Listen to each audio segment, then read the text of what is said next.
सुप्रभात बच्चों।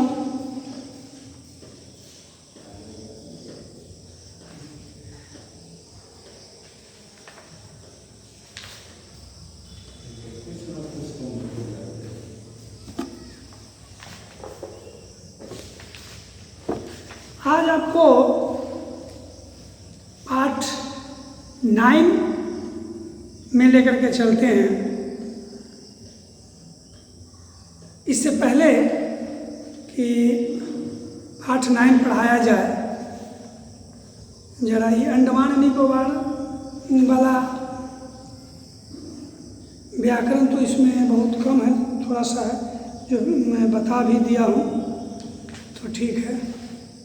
तो वैश्विक ऊष्मा, ग्लोबल वार्मिंग, ये आपका साइंस का यह एक चैप्टर भी है, ग्लोबल वार्मिंग। और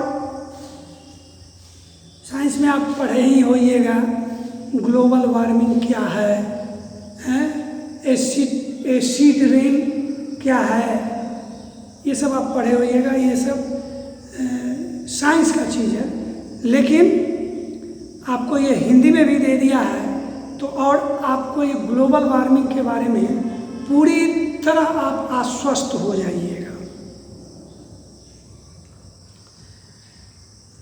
पूरे विश्व में जो गर्मी बढ़ रही है, ऊष्मा बढ़ रही है, ये पूरे विश्व की एक विकट समस्या का रूप ले चुकी है। पृथ्वी पर जो इतनी गर्मी बढ़ रही है, पूरे विश्व के लिए यह बहुत एक संकट का विषय बन चुका है। और मानव मात्र के लिए ही नहीं, जितने भी पृथ्वी पर जीव जंतु हैं, सबके लिए यह एक बहुत बड़ा चिंता का विषय बन गया है। जितने भी देश हैं अपने अपने स्तर से इस वैश्विक ऊष्मा से लड़ रहे हैं और इसके निवारण के लिए प्रयासरत भी हैं कि कैसे इसका निराकरण किया जाए। जैसे अभी कोविड-19 कोरोना एक नई वायरस वाली बीमारी है जो अचानक पूरे विश्व में फैल गई। और ये जो फैल गई तो इससे पूरे विश्व तबाह हो रहे हैं। कोई ऐसा देश नहीं होगा, अपवाद में ही कोई ऐसा एक आध वो देश होगा जहाँ के प्रशासन, जहाँ के प्रधानमंत्री, जहाँ के राष्ट्रपति पूरा एक्टिव होंगे शुरू से ही। वही एक आध ऐसा देश होगा जहाँ की कोरोना का समावेश उस देश में नहीं हुआ होगा, और नहीं तो लगभग जितने भी विश्व के देश हैं, सब में ये कोरोना वायरस समाया हुआ है और इससे लोग प्रभावित हो रहे हैं। लोगों की जिंदगी बर्बाद होने वाली है, करीब हो चुकी। इतने लोग पीछे चले गए, 20 वर्ष पीछे चले गए लोग। आर्थिक तंगी हो रहा है लोगों को। बावजूद इसके बड़े बड़े देश इसके लिए जो है जो कि दवा का खोज करने में जुटी हुई है कि नहीं। लेकिन आज तक किसी भी देश को आज के डेट में सफलता नहीं मिली है, लेकिन प्रयासरत तो है। उसी प्रकार वैश्विक ऊष्मा से जो लोग, विश्व के लोग परेशान हो रहे हैं, तो विश्व के सभी देश अपने स्तर से इसके निवारण का कोई रास्ता अख्तियार करना चाहते हैं। इसके निवारण के लिए कोई उपाय ढूंढना चाहते हैं।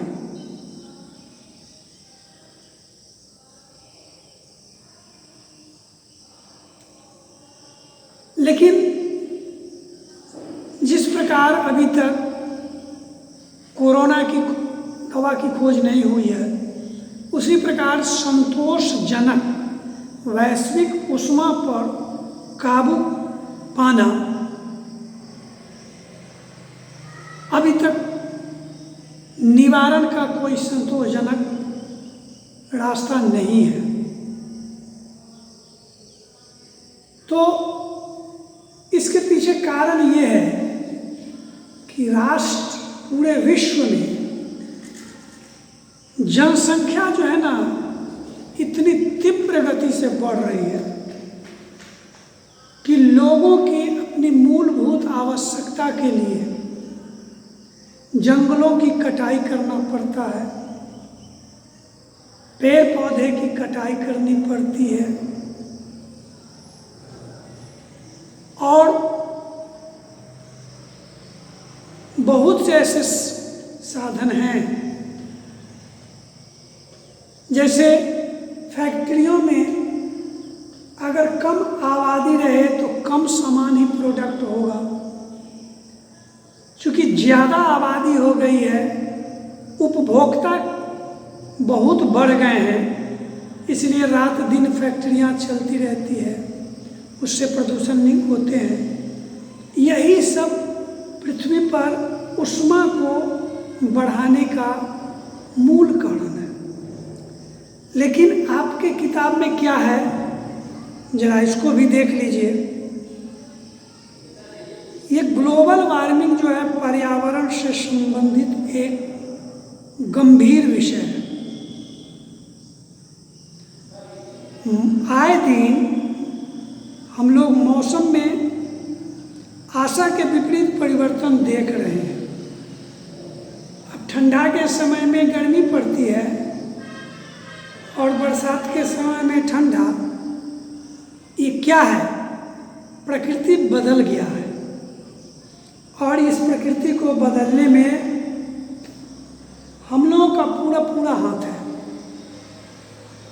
प्रकृति के साथ हम इतना छेड़छाड़ किए हैं, इतना उसको तंग किए हैं कि प्रकृति अब पहले वाली प्रकृति नहीं रही। न तो सर्दी के समय में सर्दी पड़ती है, न ही वर्षा के मौसम में पर्याप्त वर्षा होती है। जलवायु में परिवर्तन स्पष्ट रूप से परिलक्षित होता है। यही कारण है कि धीरे धीरे पृथ्वी पर तापमान बढ़ता चला आ रहा है। यद्यपि यह समस्या जो है एक दिन, 2 दिन और महीने की नहीं है। यह समस्या पिछले कुछ वर्षों से चली आ रही है। लेकिन पहले की अपेक्षा अब इसमें तेजी से वृद्धि हो रही है। तेजी से वृद्धि हो रही है। वास्तव में सर्वप्रथम यह जानना अति आवश्यक है, वैश्विक ऊष्मा जिसको ग्लोबल वार्मिंग कहते हैं क्या है। तो पृथ्वी के औसत तापमान में वृद्धि ही ग्लोबल वार्मिंग है। सूर्य की रोशनी पृथ्वी पर आती है, पृथ्वी को गर्म करती है ना, और पुनः सूर्य अस्त होता है और पृथ्वी की गर्मी धीरे धीरे वायुमंडल में ऊपर उठ जाता है। यह शुरू से यह इसकी पृथ्वी की यही क्रियाकलाप है। ऊष्मा को जो है चूँकि सुबह दिन भर जो है चूँकि कलेक्ट करना और शाम के समय वही ऊष्मा धीरे धीरे वायुमंडल में फैल जाता है। तो पृथ्वी के औसत जो तापमान हैं, इसी औसत ताप में वृद्धि जब हो गया तो ये ग्लोबल वार्मिंग का रूप ले लिया। और इस समस्या को बढ़ाने में हम सबों का हाथ है, या तो प्रत्यक्ष रूप से या परोक्ष रूप से। अब सपोज कोई लकड़हारा लकड़ी काट के जंगल से लाता है तो लाएगा ही, क्योंकि उसका पेट उसी से चलता है। सरकारी लकड़ी है, वो लकड़ी का कोई वारिस है नहीं, लकड़हारा रोज अपना काट के मार्केट में ले जाता है, बेचता है। तो आप कहिएगा कि मैंने तो उस पेड़ को नहीं काटा, तो मैं कैसे दोषी हूँ? नहीं, आप भी दोषी हैं। दोषी इस मामले में है कि उस लकड़हारे का लकड़ी आपने लिया। अगर उस लकड़हारे का लकड़ी आप नहीं लें और मार्केट में कोई भी व्यक्ति उसका लकड़ी नहीं खरीदे, तो दूसरे दिन होकर के वो पेड़ काटेगा क्या? नहीं काटेगा। तो प्रत्यक्ष नहीं, परोक्ष रूप से तो हम भी इसमें जो कि भागीदार है ना। हम अब जैसे देखिए, कोई चोरी किया, किसी के पॉकेट से मोबाइल झपट लिया, लेकर के आपके पास आया कि हमको एक मोबाइल बेचना है। अब 10,000 के मोबाइल को वह 2,000 में दे रहा है। आप को लालच पड़ गया कि मोबाइल अभी एकदम बिल्कुल नई है, इसको खरीदने के लिए मार्केट में जाएंगे तो 10,000 रुपया लगेगा, क्योंकि चोरी का माल है, ये 2,000 रुपया में मिल रहा है, ले लो। लेकिन ये आपसे बहुत बड़ी गलती हो रही है। आपने उस चोर के मनोबल को बढ़ाया। इसको सरकार भी ऐसे व्यक्ति को दोषी करार करती है, क्योंकि जब कभी अगर उस मोबाइल की जांच पड़ताल हुई तो सीबीआई तुम्हारे घर तक पहुंच जाएगी, क्योंकि मोबाइल तो खरीदा तुम, मोबाइल चोरी का चीज़ है, तुम उसको खरीद लिया, बहुत बड़ा गुनहगार तुम है, और तुम्हें पकड़ करके वह जेल में ले जाएगी। क्या है, तुम अपराधी हो तब ना, तुम उस चोरी के सामान को क्यों खरीदा? अगर चोरी के सामान को कोई व्यक्ति नहीं खरीदे तो चोरी बंद। इसीलिए जो पेड़ काटता है वो तो डायरेक्ट रूप से दोषी है ही, उसकी भूमिका है ही, लेकिन जो उस जलावन को खरीदता है वो भी दोषी है। दूसरी बात है, हम अपने जीवन को आरामदायक, सुविधाजनक बनाने के लिए जिन साधनों को अपने जीवन में शामिल करते जा रहे हैं, उसके कारण वातावरण में अनेक दूषित गैसें लगातार बढ़ रही हैं, जिसमें carbon dioxide, methane, nitrous oxide और कारखानों से निकलने वाले दूषित गैसें हैं। ये सभी प्रकार की गैसें गर्मी को अपनाकर वायुमंडल का तापमान लगातार बढ़ा रही है। इसे ग्रीन हाउस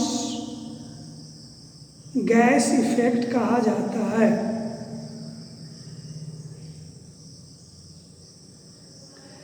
पहले इतनी गर्मियाँ नहीं थी। क्यों? कि पहले जनसंख्या कम थी, इतने कल कारखाने नहीं थे, मजदूरों को काम मिलता था, उसी चीज़ को अपने हाथ से बनाता था। लेकिन आज मजदूरों की मजदूरी छीन ली गई, उसके जगह पे मशीन काम कर रहा है और तेजी से फैक्ट्रियां चल रही है। फैक्ट्रियों से निकलने वाले दूषित वायु, दूषित कार्बन डाइऑक्साइड, नाइट्रस ऑक्साइड, ये सब क्या है? दूषित विषाक्त गैस है जो वायुमंडल में फैलता है रात दिन। अब बतलाओ कि पूरे भारत में प्रतिदिन कितनी फैक्ट्रियां चल रही होगी और उस फैक्ट्रियों से निकलने वाले धुआं कहाँ जाता है? इसी वायुमंडल में न रहता है। तो उसी के कारण गर्मी बढ़ती है।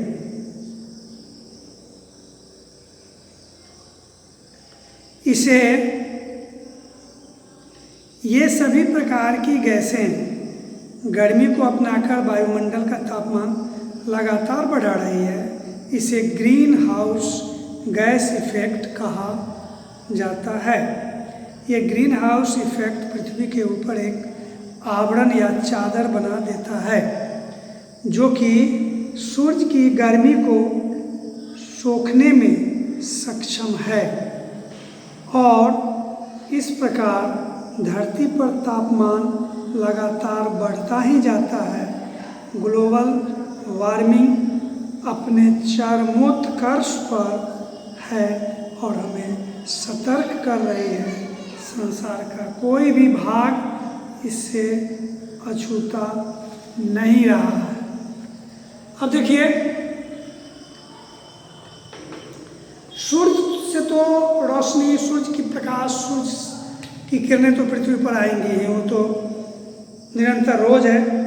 सुबह होता है, सूर्य की रोशनी पृथ्वी पर आती है तो उस सूर्य की रोशनी में जो ताप होता है वो पृथ्वी तक तो आ जाती है। लेकिन इधर जो पृथ्वी पर इतने फैक्ट्रियां चल रही है, इतने गाड़ी घोड़े चल रहे हैं, इससे जो विषाक्त गैस निकलता है इसको हम हरित गृह कहते हैं। जो हरित गृह जो है, ग्रीन हाउस गैस, वो क्या इफेक्ट डालता है कि कुछ ऊंचाई पर जाने के बाद वायुमंडल में एक मोटा आवरण बन जाता है। वो बहुत ऊंचाई तक नहीं जा पाता है। चूँकि यह आपको भी मालूम होना चाहिए कि सबसे भारी गैस अगर है तो कार्बन डाइऑक्साइड गैस है ना। तो ये बहुत ऊंचाई तक तो जाएगा नहीं, पूरे वायुमंडल में एक प्रकार से मोटे आवरण बना देता है। जो आवरण पृथ्वी के नीचे की जो गर्मी है उसको आवरण रिटर्न कर देता है पृथ्वी की ओर। वो बहुत ऊंचाई तक पृथ्वी की गर्मी नहीं जा पाती है। सूर्य की रोशनी तो आती है और वो ग्लोबल हरित गृह जो है वो ऊष्मा को अवशोषित करने की क्षमता उसमें बहुत ज़्यादा होती है। तो सूर्य से निकलने वाली ऊष्मा को भी अवशोषित किया, वो अवशोषित करके पृथ्वी को दिया। और पृथ्वी पर वाला जो ऊष्मा है वो जो अब चाह रहा है कि हम ऊपर चले जाएं, ग्लोबल वार्मिंग के कारण एक जो आवरण बना हुआ है गैसों का, उसके कारण वो अधिक ऊंचाई पर नहीं जा पाता है क्योंकि उसको तो एक रुकावट है और पुनः नीचे चलाता है, जिसके कारण निरंतर गर्मियाँ बढ़ती जाती है। यही ग्लोबल वार्मिंग है। तो आज की पढ़ाई को मैं यहीं पे विराम दे रहा हूँ। कल फिर पुनः इसको मैं पूरा करने का प्रयास करूँगा। तब तक के लिए जय हिंद, जय भारत।